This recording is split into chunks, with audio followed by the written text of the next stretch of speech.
our target is nodule in the isthmus, and then nodule on the left, imperial pole, and all the way up to the superior pole. And as you see, there's a carotid artery and jugular vein. And I think in this case, you can see the vagus nerve there, but vagus nerve a little bit moved from, as you see here, from lateral in a 4 o'clock position.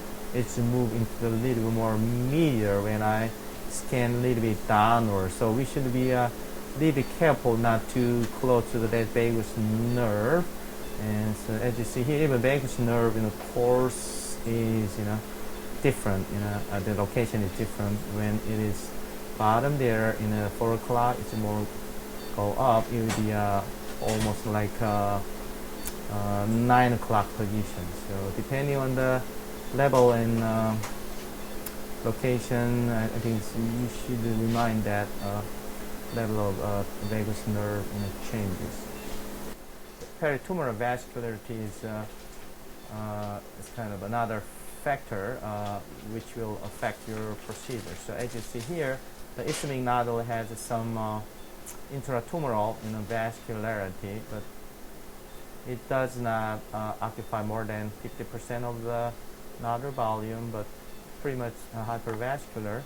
If I move to her left thyroid nodule, into the left side this way, you can see also intratumoral vascularity, and then you can see the carotid artery and jugular vein next to it, pulsating. Okay, as for to easy, synchronize my needle kind of movement and then ultrasound, I like to change the right and left. Can you change the right and left, please? Yeah, because I'm working on the head side of the patient. So now you see the left side of the patient neck and thyroid on the left side of screen. This is isthmus. The screen is totally reversed, in comparison with the previous one. This is ischemic portion. This is the patient left side. Yes. To protect the recurrent laryngeal nerve, the recurrent laryngeal nerve is usually located at the esophageal-tracheal groove, so there's no need to go close to the lateral inferior margin of the trachea, and I like to avoid that danger. All right. I'm now giving the lidocaine. As you see, my needle between the subacute fat and thyroid nodule in the isthmus, but I think squamous is pretty much thinned out by the protruding ischemic nodule, and then I like to usually go a little bit deeper into the just surface of thyroid nodule, and then I inject lidocaine. You can see the dissection of the lidocaine into the fascia, and if you inject a little more, you can see the layer. That is actually pretracheal, the fascia around the thyroid nodule and thyroid gland, and I can inject more.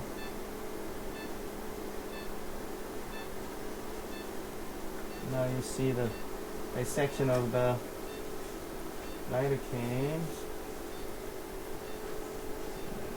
Follow the there. You can see now the needle tip. By injecting lidocaine, you will see more of the fluid there. Now I'm doing the perithyroid the dissection with the lidocaine. That's why I don't call it hydrodissection. It's perithyroid lidocaine injection. It's kind of the hydrodissection technique, but this is to protect strain muscle burning during the energy transmitted, heat is transmitted, and then I'm injecting more and more and more, holding that. Put the power on.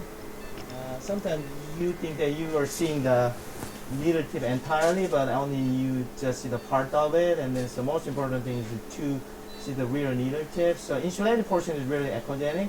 Sometimes the only tip and then between the insulated plastic portion and active tip you cannot see it. So here we go. I think my needle tip is right there. Make sure. Just sometimes you can move the needle a little bit more back and forth. You can see that how it moves and make sure. Alright, so I don't want to go too close to back side of the neck, and it can cause a burning sensation of the neck by the muscle in a posterior compartment. Okay, so I think I'm ready. So can you turn on the power? Yes. Because it's a 1 cm activity, I like to start with 40. 40. Yes, sir. Yeah. What did you feel? Pain or nothing? Not a bit of pain, just to like hear the popping. Oh, popping, not the pain. Okay, No good. pain, no No pain. pain, good. Okay, good. Anytime, please let us know, okay? And I'll stop immediately. Okay, good. Let's go more, please. Yeah. Yeah, we are listening. Still at 40. Yes, I'm good. Thank you. 40.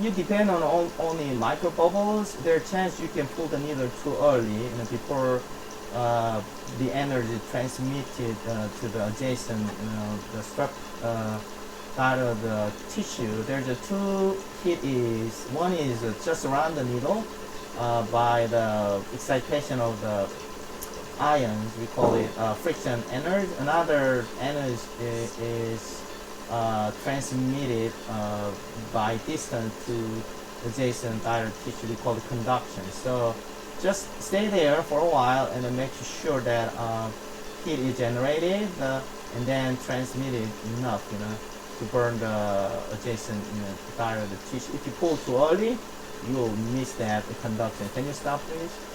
Good. I'm pulling that, and then I move to another unit or section.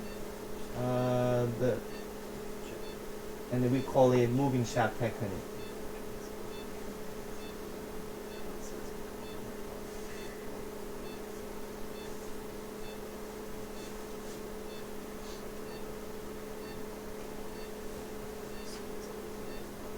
Now seeing the movement to my needle there, insulation portion, and then radioactive tip, and then tip of. After waiting 30 seconds a minute, you give up. Otherwise, just wait. It'll be thrombosed, and you cannot see no more flow into the vein. That means vein is thrombosed, intratumoral. Stop there, please. As you see now, the impedance picked up 300, 400. That means you are treating the same area.